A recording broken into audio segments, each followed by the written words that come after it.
So let's talk about arc length in the area of a sector. So just to get a visual going with what we're dealing with here is if we're in a circle, what we'll have is some radius, we'll have some angle measurement, and something that'll be key with these is that angle measurement has to be in radians. So we'll go through an example where we need to convert first, but basically that if it's not given in radians, you need to convert it to radians.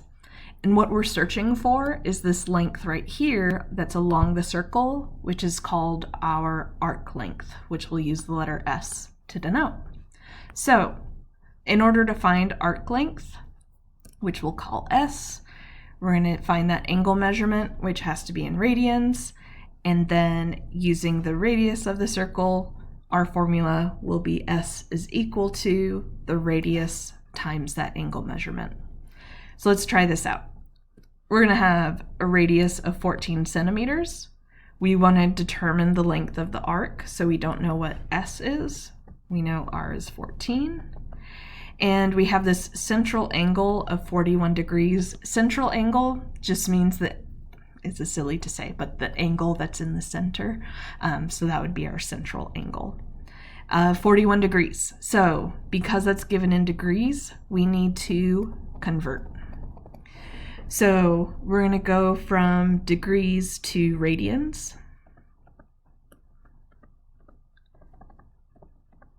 So to do that, we have 41 degrees.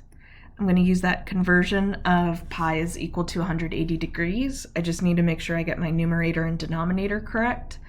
So I'm starting with degrees. I want to divide out degrees. So I want degrees to go away.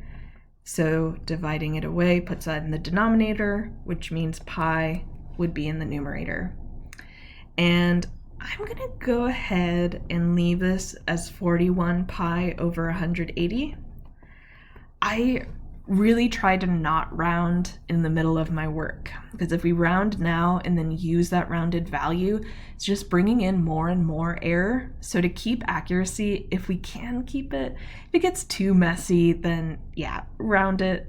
But this is a case where it's not too bad, especially if we're going to be using a calculator anyway. We'll just type it in like that. So that's our measurement in radians. So now we're going to go and use our formula for arc length, the fact that S is equal to R times theta. And we know we have a radius of 14 centimeters, and we're going to multiply that with 41 pi over 180. And then I'm going to go to the calculator. So in the calculator, we're going to have 14 times 41 pi over 180. I'm going to go ahead and round this to 2 decimal places. So I'm going to make that a 10.02. Now, what we're finding here is the distance along the outside. So we need to make sure we have our units, and the units is going to match your radius. So our radius was in centimeters, so the arc length is also in centimeters. So I'm just going to make a little note of that is units match the radius.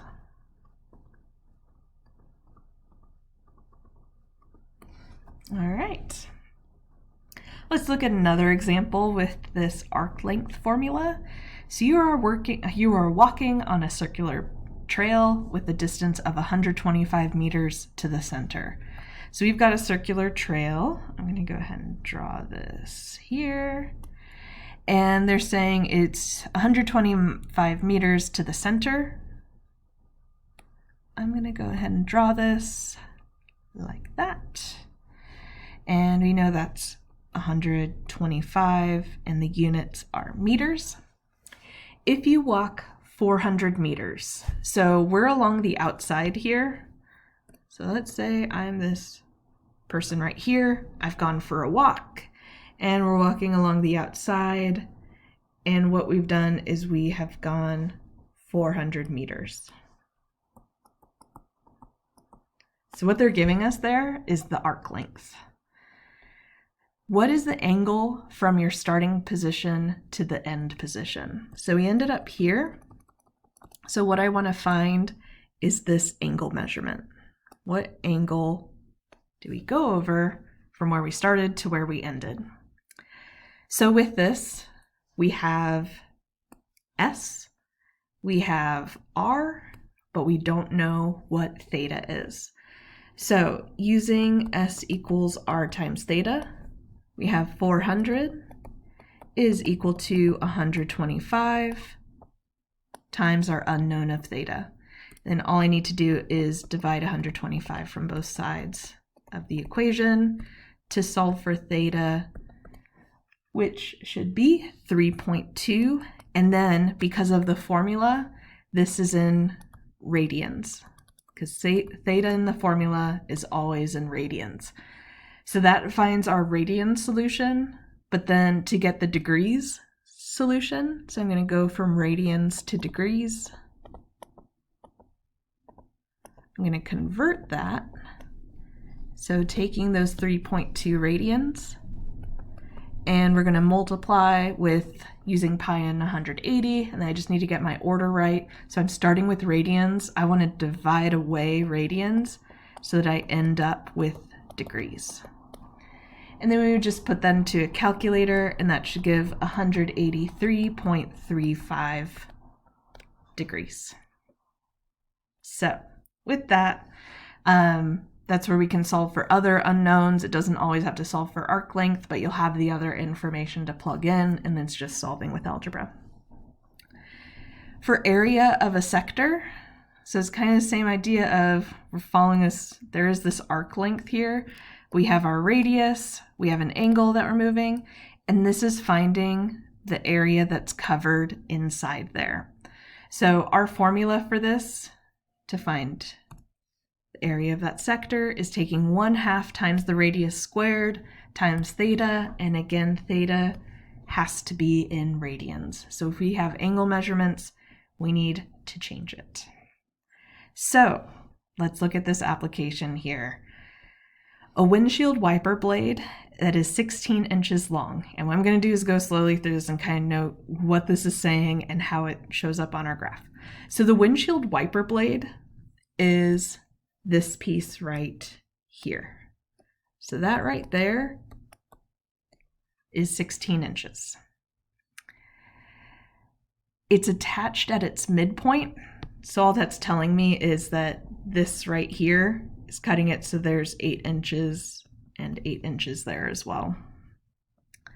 So a windshield wiper blade that is 16 inches long is attached at its midpoint to an 18-inch long arm. So 18 is this entire distance here from beginning to end. So what we're getting here is with windshield wiper blades, there's this overlap of the length of the blade with part of the length of the entire arm. So that's what they're bringing through here is you have the length of the blade, you know where it's attached, so you know how that divides up the blade, and then you have this overall length here. So if this is 18 and this is 16, let's go ahead and talk about what this distance is right here, just to kind of fill in the blank. And I paused there because started thinking about it in the middle of lecturing, and that 18 inches is too far because this is just the blade. It's not part of the arm. The arm is this piece right here. So sorry if you were watching that in complete frustration. I caught it. It's just some terminology of windshield wiper blades that I need to get used to. There we go. That's 18 inches. So that's the length of the arm. We have the blade, and it's attached at the midpoint. Now with that, let's go ahead and find that distance there. So if we have this distance of 18, but we know 8 inches is taken up by the blade, so take 18 minus 8, and that would leave us with 10 there. So there we go. That just kind of sets up the terminology that on an exam, I would probably fill in these numbers for you because this is terminology. I mean, you saw I stumble with it too. So with that, if it's during an exam, I usually fill out as much as possible so it's all set up for you. All right, the arm rotates through an angle of 1.75 radians. So this angle measurement is 1.75. So there we go. We've got these lengths filled in. We've got our angle measurement. So our first question is to find the distance the farthest point of the wiper blade travels in one swipe. So what we're looking for here is the distance covered across this large piece. So for that piece, I'm just going to kind of draw a side picture to it.